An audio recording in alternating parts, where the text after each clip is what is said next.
Hello listeners, Jordan here. I just want to let you know that you can listen to Nighttime early and ad-free on Amazon Music. Include it with Prime. Hello listeners. Before we get into the episode, I want to start with a quick story call-out.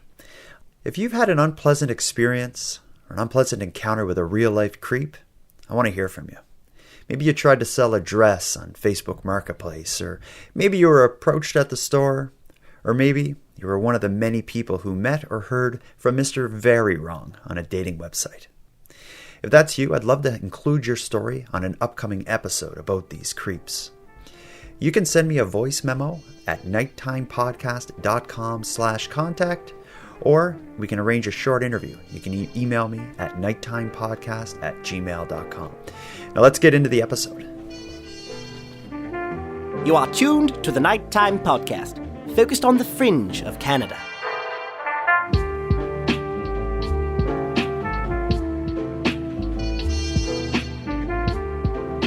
Hello, listeners. I got something really strange for you tonight, but straight off the bat, I want to be clear. The story we're going to be discussing is one that could easily be laughed at, simply due to its absurdity, but it's not at all a laughing matter. It's dangerous, it's a bit sad, and, well, it's further proof that the truth is often stranger than fiction. Canada, as I hope we can all agree, is a democratic country.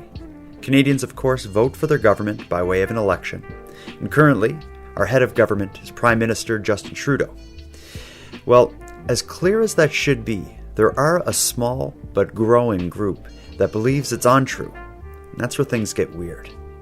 For nearly a year now, a middle-aged woman in Victoria, BC has been publishing videos and releasing written statements in which she claims to have been appointed as the Queen of Canada and head of government by the American military and a collective of allied nations.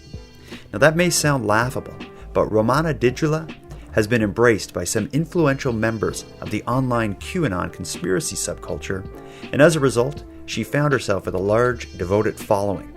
Upwards of 70,000 members, in fact, and many of them believe her every word. Now, where it goes from funny and sort of sad to scary is this. Romana Didulo has declared the version of Canada she claims to lead a vaccination-free country, and has declared vaccination administration a crime against humanity that is punishable by death. And she's given her followers approval to carry out the enforcement. Yeah, it's dark, it's concerning, and it's bizarre. To help us understand the story, I've turned to Peter Smith, a journalist with the Canadian Antihate network, who's been tracking Romana's activities since she first surfaced as an influential extremist leader. So let's get into it. Tonight, in this episode of Nighttime, we'll be joined by journalist Peter Smith, and our topic is the story of Romana Didulo, the self-proclaimed Queen of Canada. Hello Canada, I'm Romana Didulo. As of February this year, 2021, I am the head of state and commander-in-chief of Canada, the Republic. The people who appointed me are the White Hats and the US military, together with the global allied troops and their governments.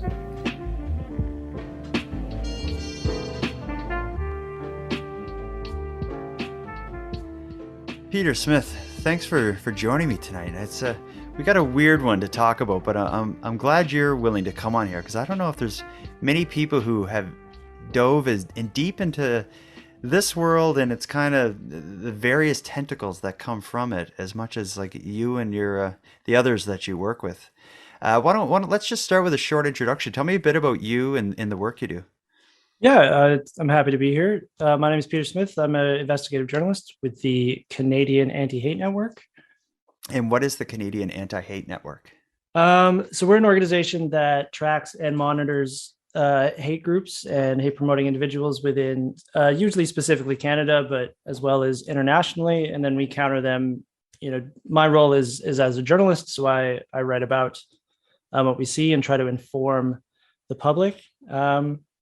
And then, we have various other types of advocacy. Like we're putting together an education program that we're hoping to help combat racism in schools. But yeah, we generally just try to use journalism as one of kind of tool set to help counter extremism here in Canada. Last time we talked, we spoke a lot about, far right, white supremacist kind of extremism, but for the last year or so, it seems like a lot of those figures have kind of transitioned into the anti-vax to like almost like a militant style of approach to that. And that's really what we're going to get into tonight. But before we start talking about the Queen, does the Canadian Anti-Hate Group do a lot of research and work on kind of the figures who have I guess a militant style resistance to the public health mandates? Um, we can when they intersect with our work, which certainly seems to be a lot. Like there's kind of a straight line running from the networks that made up the M103 resistance to the Yellow Vest movement and the United We Roll convoy, which was heavily infiltrated by kind of the very far right, and there are hate groups within that movement recruiting directly. And then, many of those figures, if not all of them, are heavily now involved in the COVID conspiracy movement. So let's get into discussing who I've always called her the QAnon queen, but her name is Romana Didulo. Is that how you say it? I say Didulo. I do assume that I'm probably mispronouncing that. Okay, it's I believe a Filipino name, but what do you, if you were to describe her, like it's so hard to approach this topic because it's so bizarre, but if someone just saw an article that you were involved in about the QAnon Queen of Canada, how would you describe Ramona in a nutshell? Well, one of the things, it's very easy to get caught up in kind of how on the face absurd it can seem, which I think does kind of the whole issue a bit of a disservice. But Ramona is an individual that appears to be living in a boarding house out in Vancouver Island in British Columbia. She was the head of a very marginal, kind of nascent political party that she called the Canada First Party, which shares a name with a variety of other kind of far right projects in Canada.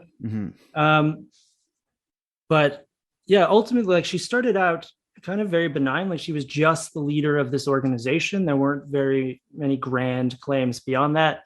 And like a lot of political activism coming out right now, especially on the fringes, it was heavily involved or heavily focused on COVID conspiracy and COVID conspiracy movement. Once we got into 2021, right around the springtime, I believe it was February, she put out the first video where she kind of claimed royalty for the first time. She was saying that the white hats, the same kind of alternate to the deep state that were helping Donald Trump, had installed her as a figurehead here, and that she was lifting all public health measures. She declared Canada a republic, as well as herself the Queen. She's got to ditch that title. Now she typically refers to it as the Kingdom of Canada. It might have something to do with the fact that the definition of a republic means no royalty. Hello, Canada. I'm Romana Didulo. I'm the head of state and commander-in-chief, head of government, and Queen of Canada, replacing Queen Elizabeth II of England, who has now been executed for crimes against humanity. But yeah, very quickly after that, like she was putting out these videos, no real response. But then she was boosted by several individuals who are fairly large in the kind of QAnon ecosystem, and have filled that void with kind of driving the narrative since Q themselves stopped posting around December of 2020. Okay, so Ramona was very fringy, didn't have much of an audience. It was sort of a kind of this pseudo political kind of organization that she created called Canada First, and so it was almost like this thing she was quietly doing, posting about this political party without many people paying attention to her. And then somehow, as you said there, she gets mixed up with kind of all the different QAnon conspiracies that were really big in the United States more so than Canada. And just for people who are listening that don't know what QAnon is this sort of phenomenon almost that's happened in the United States where a community of people are following someone on the internet who goes by like the name Q or the nickname Q, who claims to have the highest like level clearance in the American government and kind of knows all this stuff that's going on kind of behind the scenes, like above the president in terms of, the stuff they would deal with. Am I kind of getting that right? And this, and the QAnon stuff is like, there'll be these vague messages posted supposedly from Q, and a huge amount of believers kind of try to interpret what it may mean. Is that? Kind of generally, you've got the broad strokes. So on image boards, it started on 4chan. This individual named QAnon was posted, or who titled themselves QAnon, was posting these things that came to be known as Q drops, and some of them were very specific. Like the first one specifically mentions Hillary Clinton being arrested. Canada has always kind of played a prominent part in that space. Trudeau was mentioned, I think within the first 10. Okay. And yeah, they kind of bounced from message board to message board. Like they went from 4chan to 8chan and eventually 8kun. And then QAnon is this kind of big tent conspiracy theory that incorporates both old and new theories into its belief system. So rather than requiring followers to adhere to a very specific, narrow conspiracy, you can kind of a la carte take and leave what suits your beliefs and leave the rest. And so it's caused this variety of branches to come off. There's a lot of kind of interesting speculation about who Q is. And hopefully we'll talk about this, but like with Romana, as much as individuals are great for speculation and, even in my case, news stories, the real story and the real danger lies in the people, both being misled by them, but also, kind of gleefully following them. Yeah. So we get the concept of QAnon. How does Romana, like, what does someone just say like, this Romana in Canada is, connected to Q? Like what got her into the various communities that revolve around the QAnon stuff? Yeah, well, as much as QAnon can be US focused, especially around, with its heavy like bolstering of Donald Trump as kind of the first president in many years, he was not in the pocket of the quote unquote deep state. An individual in the UK, I believe his name is Charlie Ward, was one of the first to kind of take up Ramona's message and broadcast it. I don't know how those two intersected initially, but it was these very influential figures, these very prominent figures operating in this space, that they quote unquote confirmed her. That was the word going around a lot in these spaces when people were debating the validity of this claim. It would be like, oh, these people have confirmed her. And a lot of times that was, discussing the video on the show. And other times it was just posting it onto their websites. But for whatever reason, it took off and she went from almost no following to around 20,000 in the spring. And then at last check, it was well over 70,000, which for like major influencers would not be a huge amount, but in these conspiracy spaces, that's quite a significant following. And more than just the number, it's the ability to mobilize these people within Canada that has been kind of so pernicious and so worrying. Yeah, and it's the idea of this woman who's claiming to be the commander in chief of the Canadian Republic or Kingdom, and claiming to be put in this position by these kind of hidden forces within the American military or whatnot. It's easy to like kind of roll your eyes and be like, it's absurd. But then when you think there's 70,000-ish people on these encrypted message boards that are reading her messages, and presumably a good percentage of them believe that she is who she claims to be.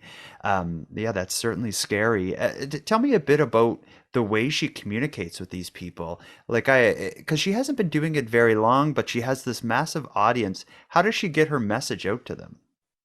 Initially, it was mainly videos. It's certainly the most impactful. A lot of times there's a Canadian flag in the background. She'll come across very well dressed, in a number of suits. Her own flag that has been designed for the new country of Canada, the Kingdom of Canada, has kind of supplanted the maple leaf as far as backdrop goes. But yeah, as she gained more popularity, a lot of times it would just be rolling messages. And it seemed like at first maybe she was trying to mimic the language of Q drops a bit, but she would sign them off and still does to this day, typically peace, prosperity, or perish, which has kind of obviously a violent undertone, which as we kind of get into her work, it's been a common feature. You see, there's a report going around that I Am Queen Romana of Canada is amassing a militia. And they're not quite sure what I'll do with that militia. As an individual, she's very, she speaks very slowly. She's very clear and direct. Typically, there was no way for followers really to interact with her directly. Eventually, a Q&A channel was set up and commenters could submit questions, and then she would select the ones and answer them on the main channel later. So this video is going to answer quickly the question. Dear Your Majesty, Queen Romana, is Canada under martial law? The answer: yes, it is, under soft martial law. Very recently, and including tonight, she's begun doing live streams that she'll bring other people on and allow them to actually converse with her, which has been a change from her normal style over the past year. Yeah, that's because that's what I've known of her. Is it's generally these short videos where she's just sitting looking at the camera. But yeah, things really in her case have ramped up in the last week or two. But we'll get into that. But the communication she has. So there's the more extreme messages that we'll get into that are mainly COVID related and really militant. That's one aspect of it. But she also, it's like she seems to be giving orders to the Canadians and almost talking about what she's doing for the country. Just as an example, there was recently flooding in Western Canada, and she was consistently posting messages about sending relief there and putting money in seniors' banks accounts that they're going to start receiving soon. And so she does do a lot of this pseudo running the country stuff. I don't know how her followers reconcile the fact that she can't deliver on any of these claims or orders she's issuing. How do you respond to that? Well, I mean, that's not that uncommon kind of in these spaces. Like I said, the first Q drop ever from Qanon, mentioned that Hillary Rodham Clinton had been arrested, which doesn't appear to have happened to this very day. And yeah, these similarly to the flooding in BC when there was wildfires in Ontario as well as BC, she would be seen ordering the military at that time. Just today, I was looking at her chat as people were asking her to, because she's now claiming some type of divinity or some type of affiliation with kind of extraterrestrial forces, which again is not uncommon in certain branches of the Qanon ideology. And yeah, people have been asking her to heal their daughter who has cancer. People really do call to her for direct help, and especially with increase of vaccine requirements in public service jobs. I've seen people asking, when is this going to start? I'm losing my job. You said these vaccines were done. There is a real damage being done. Obviously, the most present threat is the idea that she is going to, as she does repeatedly, ask for someone to commit violence on behalf of this government that she is a part of. But there's real harm being done both to her followers as well as a real threat to the public. And it can be quite worrying. And how to deal with it, honestly, is not necessarily something that I have the answer to. Yeah, it's certainly not an easy question, or an easy task to take on. Now, from the very beginning, when she became public making these videos and kind of leading this, so I guess we call it a pseudo political party, were the vaccine mandates, was that an issue right from the beginning, that something she was kind of raging against? I believe so. Mhm. Like certainly from her declaration of Queen, she's been talking about ending mask requirements, ending vaccine mandates. Now, I would like to address the vaccinations and injections happening across the Republic. As far back as late February, early March of this year, right immediately I took my oath as the head of state and commander-in-chief. I declared Canada a vaccine-free nation,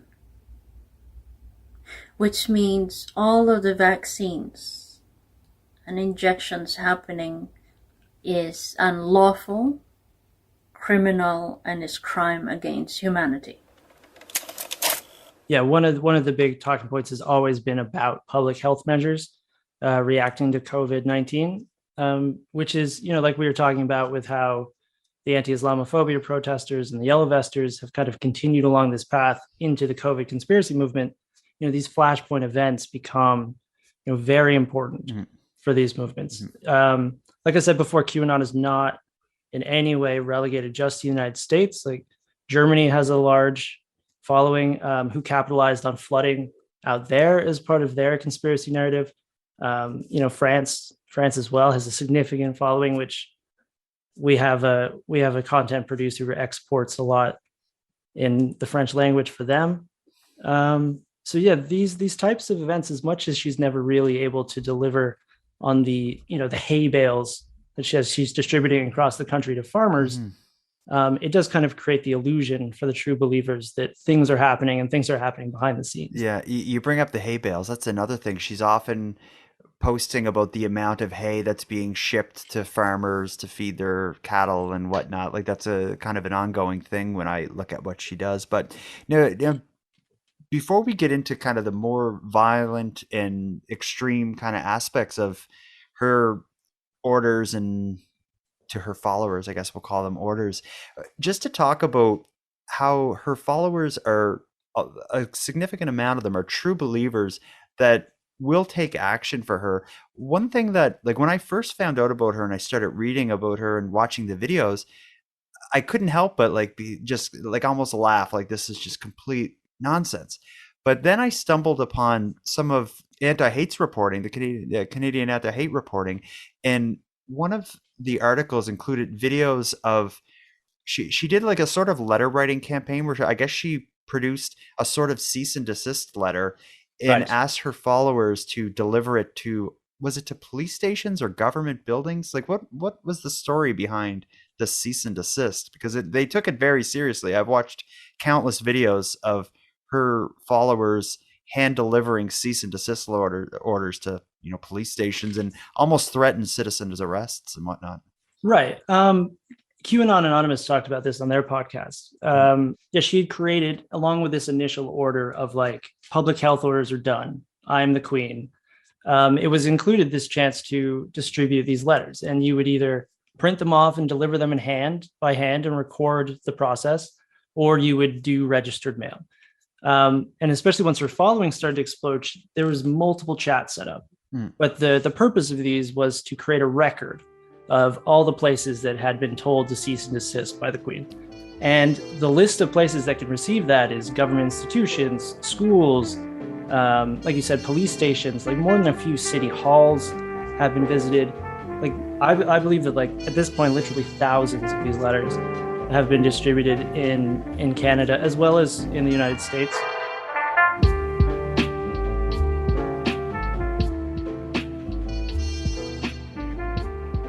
Hi there.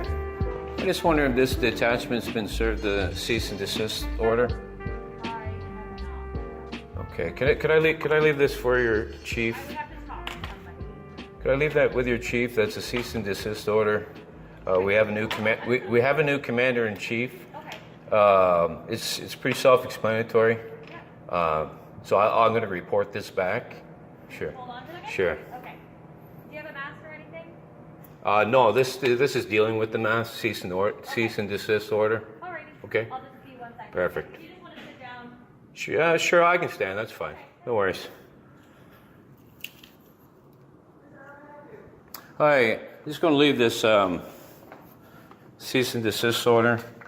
It is legit. I just gonna just recommend that it gets complied with. It's recommended to give to your chief of police. I believe that's Chief Gilbert. Yep. If you could do that, that'd be great. So I'm just gonna. Sir, that way I know who I'm speaking. If you need my name, you can get it through Romana. She's the new commander in chief. I'll be reporting back. So if she's Romana's the new chief commander Of who? of Canada.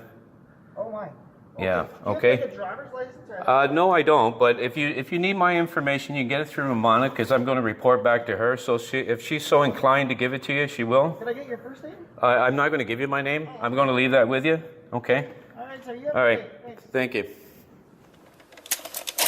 But yeah, the purpose of these letters was a warning, and right from the start, the expressed punishment for avoiding the warning or not heeding these calls has been execution. Like explicitly, that like peace, prosperity, or perish is kind of a very literal thing that her followers believe. So, there's video, I think, of some of them being laughed out of a Dairy Queen. So you're not going to let me purchase this without a mascot? Okay, really? They told you gals politely. Okay, They so- told you politely. It is the so- policy. So you've been served. You've got 7 days. You've been served. Which again on its face seems kind of amusing, but the content of this letter is you will listen or you will die. And the people who were to carry that out, certainly initially, was always going to be this unseen military force. It was going to be American special forces. But as I assume kind of the reason I'm here is that very recently that started to be kind of calls for individuals to join these smaller paramilitary groups that she called duck hunters and take care of that action herself or themselves. Yeah, she often refers to her digital soldiers as well. She talks about having 70,000 digital soldiers, and what she's referring to is simply her followers on Telegram that you referred to. And in her video, she talks about the new Canada that she is the commander in chief of. She's criminalized vaccinations. She sees vaccinations as a crime against humanity with a punishment of death. As far back as late February, early March of this year, right immediately I took my oath as the head of state and commander-in-chief. I declared Canada a vaccine-free nation, which means all of the vaccines and injections happening is unlawful, criminal, and is crime against humanity. And for those individuals and groups who may not know this. Inside the Republic, the penalty for crimes against humanity is death. Now that there's discussion of vaccinating children in Canada, it seems like it's just lit a further fire under her, because she released a video that certainly comes across as a warning to nurses and doctors and anyone involved in the vaccinations. Today I'd like to speak with you about the unlawful and criminal vaccinations specific to our children and youth. First, let me be very, very clear.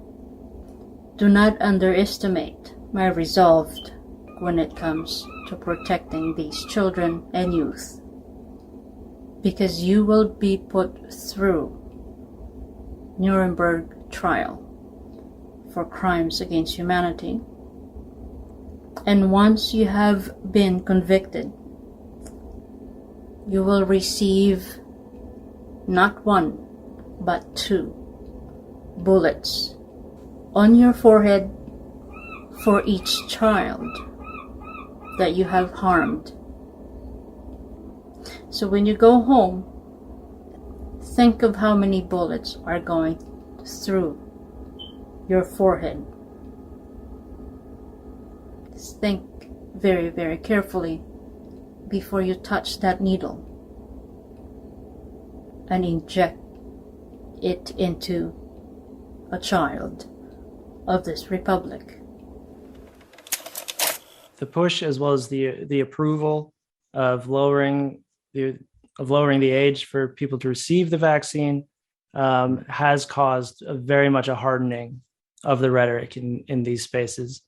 And so absolutely, like, yeah, there's no doubt that has really kind of, like you said, lit a fire. In Ramona's case, I don't know if that's specifically what set her off, but lately the concept, she brought up the concept of duck hunters, which you just described, which is not this imagined American special forces that were going to come in and do the dirty work. The duck hunters are small militant groups of her followers, is the idea of who is going to, stop this now. And did she ever, as far as you know, did she ever explicitly like describe what a duck hunter is, or is this something her followers just kind of assume that she's referring to? Well, I mean, a duck hunter is a person who has the ability and the tools with which to hunt. Like it was an explicit call for people who are armed and know how to use them. And she went a step further, where she released a statement just days ago saying duck hunting season is open. Yeah, there was a buildup. Like she had initially said that she was interested in forming these kind of groups of duck hunters, both in the U.S. and in Canada. But then, set a date saying like, Monday, duck hunting season is open, and that was the day. And there were it wasn't just veiled language, which was interesting, because like, why even deploy the term duck hunter if then you're just going to say like your job is explicitly to seize the border, it is to seize control of the media. She's also set up other groups. There's one called the Military 2.0, which is a group that nobody can interact in, nobody's posted in except a couple times by what seemed by kind of mistake from her other pages. And it just thousands and thousands of people have joined it and are ostensibly awaiting orders of some sort. That's horrifying. So when some seemingly unhinged person is on the internet making videos to, 50 people who may see it, I can see how it's ignored, but it's at a point now where she has a large following. Her followers have proven that they're willing to do things in real life in response to her messages, with her now calling for, specifically calling for violence against, vaccine clinics and government and whatnot. Like, what is being done to stop this person? Because she's not making a secret about it. Well, it is interesting because her rhetoric has been very violent for a very long time. Like it is true that definitely, just from my observations, that things seem to have increased kind of in their severity in a variety of spaces, including hers, with the vaccination of children being approved in Canada. What explicitly I think was the most disturbing on this one was that there seemed to be like a readiness taking place. Like these people were being divided into groups. Like there was a duck hunting group that you would join. There was, you had to answer some very basic questions. But beyond that, you were allowed in, and this is where some of the biggest cheers have happened. This is, again, there was a great Vice article by Mac that featured images and some of the things that were being talked about that included an individual's like, arsenal that he was preparing for duck hunting season. Yeah, I saw that photo going around the internet from Mac's article where it's, just like you said, it's like, to me as a layman, I'm like, this buddy has a bunch of machine guns ready to duck hunt with Ramona. But it is also important to remember that like the people who are getting caught up in this, as well as even Ramona herself, aren't necessarily unhinged. Like these aren't unfeeling people who are completely lost to society. They're scared. There's a danger there, and people are responsible for their own actions. But we're dealing with a movement and a network of people who are kind of feeding off each other's kind of general paranoia, kind of fear, and they require a lot of assistance. They require a lot of help to kind of restore some faith in humanity. And someone very close to me has said that extremists are inherently optimistic about the world. Like, they have an optimism that they can take action that will address these ills that they're seeing, and whether they're real or not, whether these fears of theirs are substantive or not. They're people who want to see a better world, and it's ways to capitalize on that, ways to redirect that, and hopefully reach and save people before somebody gets hurt. Is a really important goal. It's not necessarily one that factors heavily into my work as someone who just kind of monitors and documents and tries to ring the alarm. But there are a lot of people who are fighting that fight, and it is one of the most thankless and difficult ones. That involves, like, yes, calling people out, yes, saying, like, this is ridiculous, but also trying to connect to people's humanity. Yeah, and I think, like, just as you said, these people, they're also in, like, their own sort of bubble, because there's so much to this world, and there's so many different, like, rooms and topics that are being discussed, that I think the people who find themselves in that space, they completely surround themselves with that space. So, like, these concepts that to a layman, like even just QAnon, like to a layman, like it's bizarre, but to the people who kind of get tied up in this world, that's just a foundational part of their world that's so normal that I can see how someone can kind of funnel their way down to this this situation that they're in now. But yeah, and like you said, I never thought of the idea that the people who are true believers and followers of hers, they do believe they're doing something good. So it would be difficult to help them because they think they're doing the right thing. Yeah, I mean, most people are inherently evil, and again, it's not to let anybody off the hook for their actions, for extremely hateful beliefs, that can be encountered both in these spaces and in other ones. But yeah, it's like there's a real hope that by reading the Q drops, by looking for the signs, trusting the plan, that you can ultimately affect a change that will, be positive for everyone. It generally doesn't play out that way. And again, basing a worldview and trying to take actions to better the world that is based on misinformation and out and out lies and fantasy is, like, obviously not a really productive way forward. And it ignores, the roots of QAnon itself, which can be, heavily borrowed, if not just carbon copies of, hundreds-year-old anti-Semitic stories of blood libel and, quote unquote globalist global plots. It's one thing with Ramona is this whole thing with duck hunting season and seemingly an increase in kind of the call to violence to her followers. It definitely put her on the police and the RCMP radar, where she, I believe, was just arrested just days ago. A prominent Canadian QAnon figure based in Victoria says she has been arrested by the RCMP and detained under BC's Mental Health Act. Romana Didulo, who often refers to herself as the Queen of Canada, made the claim on a YouTube video. Didulo, who has an alleged history of urging her followers to shoot healthcare workers and others connected to the COVID-19 response, says she was taken to Royal Jubilee Hospital for a psychiatric assessment.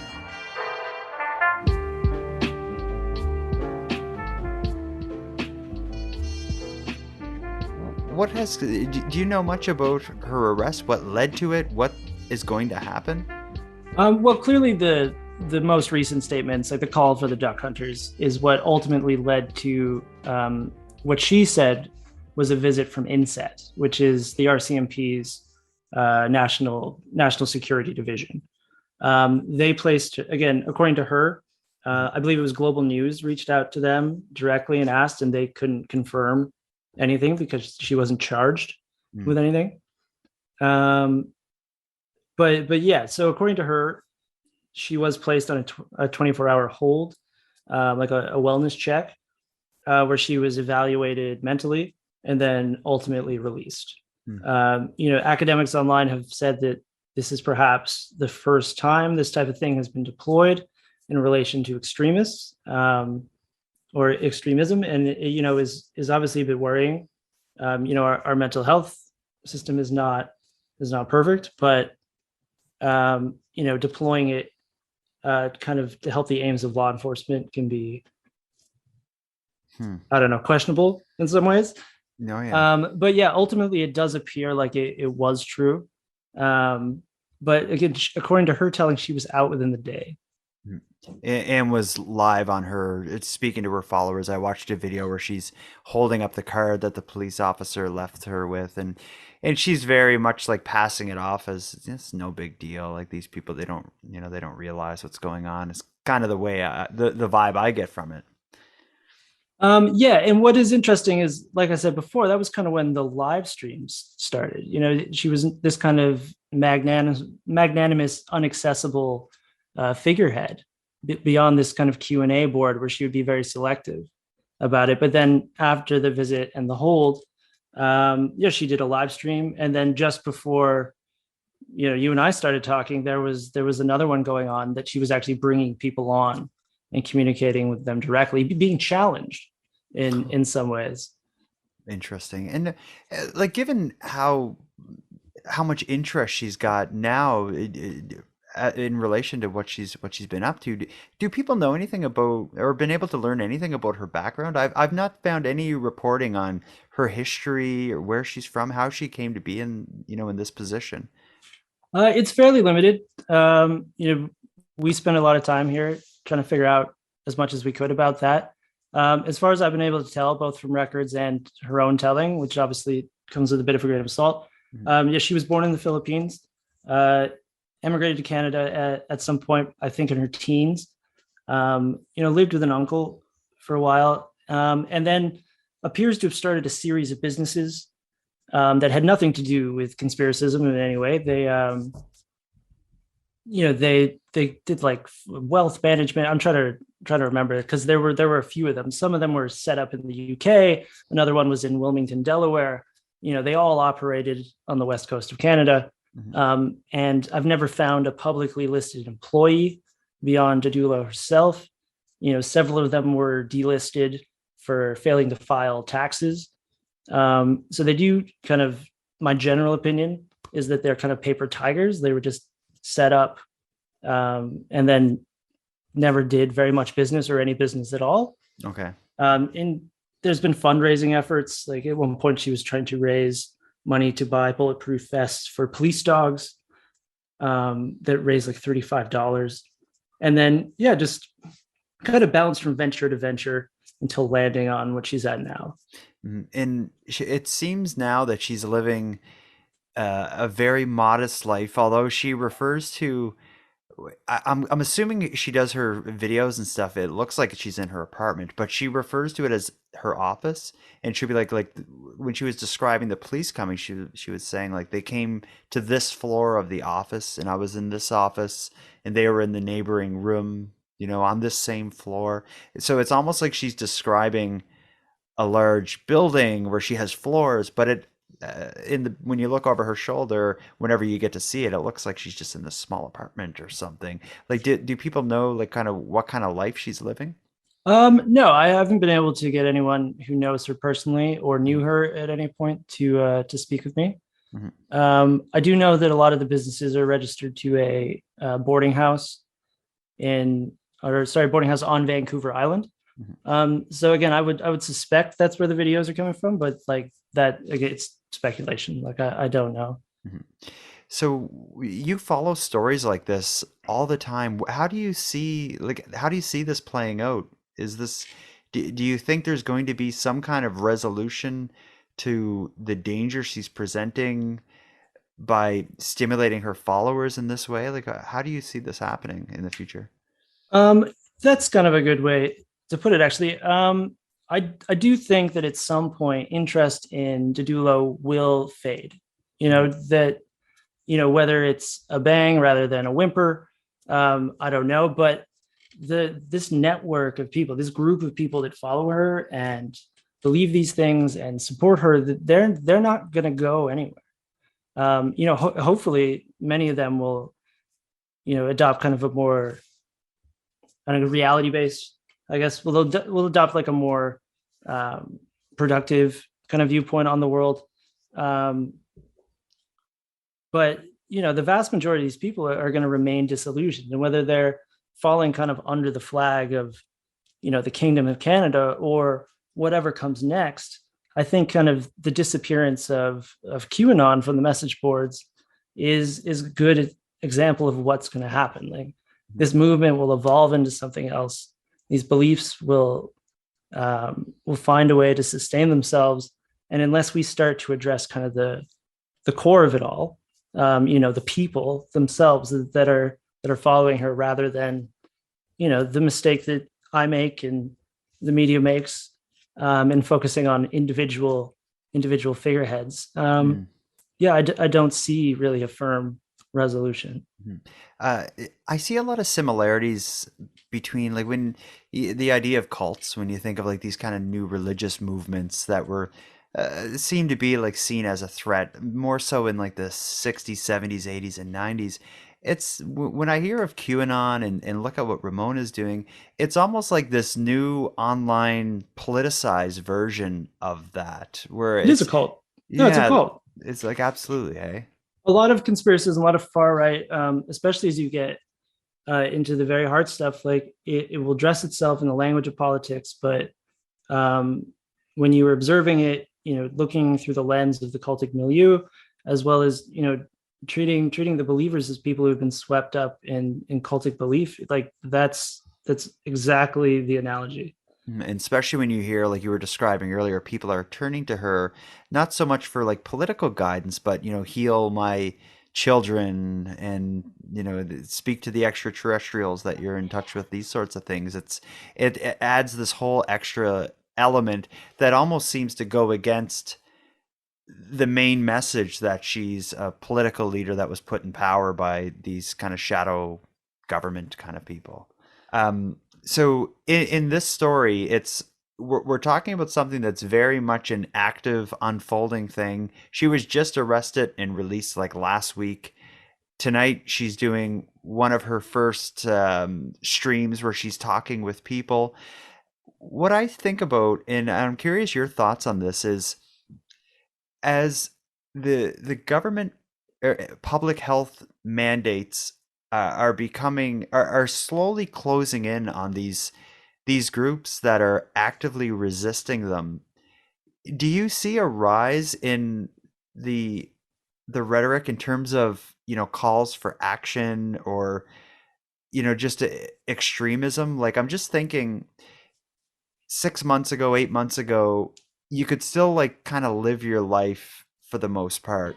Now it's like they can't get on planes. There's children are being vaccinated. The borders are different and stuff. Like, is things increasing as the mandates are slowly closing in on these groups? I'm not going to make any like pronouncements about future actions that are going to happen, but yeah, it's certainly like, I'm supportive of public health measures. I think that they are the most realistic and pragmatic way that we can combat the pandemic. But yeah, there is a real marginalization and alienation that is happening. Mm-hmm. It is becoming more difficult for a lot of these people to participate in society in the ways that they're used to. Mm-hmm. And yeah, that I am worried about the type of rhetoric that is leading to. And the fact that a lot of people are seeing it as a confirmation of the encroaching, authority that they've been fearful of for a long time. It's why it's very valuable to kind of established conspiratorial figures, I mean, in Canada, but also around the world, because they have a very accessible, relatable narrative to capitalize on. So for people who want to follow Ramona's story and your reporting, how do people stay up to date on this? Well, always there's antihate.ca, which is the organization that I work for and write a lot of the content for. Like I've mentioned him a couple times. Mac Lemeroux at Vice has been on this story for as long, if not longer than me, and has done great reporting. And then, of course, if you are an individual who is involved in these movements, if you have family members, if you're worried about friends, there's in a lot of ways, friends and family can be kind of the front lines when someone is drifting into these spaces. But like, please reach out to people. Like you can reach out to me on Twitter or at Peter at antihate.ca. Shannon Martinez is another incredible person who works in de-radicalization. She's a former white supremacist who now is 1,000 places at once, doing as much good as possible. There's researchers and activists like Marc-Andre Argentino, who's an academic who focuses heavily on QAnon. Sarah Hightower is another activist who focuses so heavily on cults. And then also there's multiple Reddit pages, but one of the largest is QAnon Casualties. That is a place for people to share stories and communicate with one another, people who are leaving, people who've been impacted by this type of thing. So there are resources available to people who are looking for it.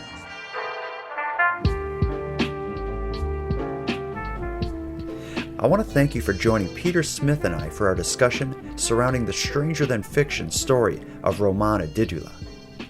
It's easy to laugh at this story, but the fact that she has followers across the country who hang off her every word and will gladly carry out her orders is horrifying. Let me make that clear with this. Earlier in this episode, you heard a follower of hers serve a cease and desist letter to a local police station. That same follower has shared a video of their disturbing interaction at a vaccine clinic as their community began vaccinating children. The clip begins with him attempting to barge into the clinic to serve one of these bizarre demand letters. Okay, well, yeah, I'm here to put you on notice you're committing war crimes. Okay. Okay. I'm going to the police station right now. I'm going to arrange a holding cell for all of yous. Okay. I'm going to leave this with you. You're being served a cease and desist order. Thank you. What you're administering are war crimes. Everything related to COVID is war crimes. I'm going to the police station right now. Yeah. We drew the line with the babies in our community. It's not happening today. We draw the line with the babies. Stay tuned, my friend. Stay tuned. And with that, I'll begin to wrap up this episode of Nighttime, but before we part, I have some thanks. First, a big thanks to Peter Smith for the incredible work he and the others at antihate.ca do. And of course, thanks for sharing an evening with me and with the listeners of Nighttime. Next, a big shout out to Monty Data for contributing the music to this episode. It's a piece called Noir Tokyo. And lastly, a massive thanks to everyone who listens to Nighttime, as without your interest and without your support, the show would be as pointless as it would be impossible. But with that said, keeping the show alive is and has always been an uphill battle. So if you want to help take a bit of weight off the show's back, please subscribe to the premium feed. Not only does it make the show possible, it'll give you more of each topic than you'll find here on the free feed, as I'm adding exclusive content regularly. So for about the price of a cup of coffee, help keep the show alive by subscribing to the premium feed at patreon.com/nighttimepodcast. And on the topic of the premium feed, let me thank the newest subscribers, Laura, Mark, and Shelby. Thank you for going premium. And for anyone else who'd like to support the show, you can give me a big hand by simply sharing this episode on social media and letting like-minded friends know what we're doing here. If you have any story ideas or if you want to give feedback on the show, you can reach me at nighttimepodcast.com/contact or find me on social media. I use Facebook, Twitter, and Instagram, and I'm often live on the Nighttime Podcast YouTube channel. So until next time, take care of each other, hug your loved ones tight, and let me know if you see anything weird. The Nighttime Podcast is written, hosted, and produced by Jordan Bonaparte. Copyright Jordan Bonaparte.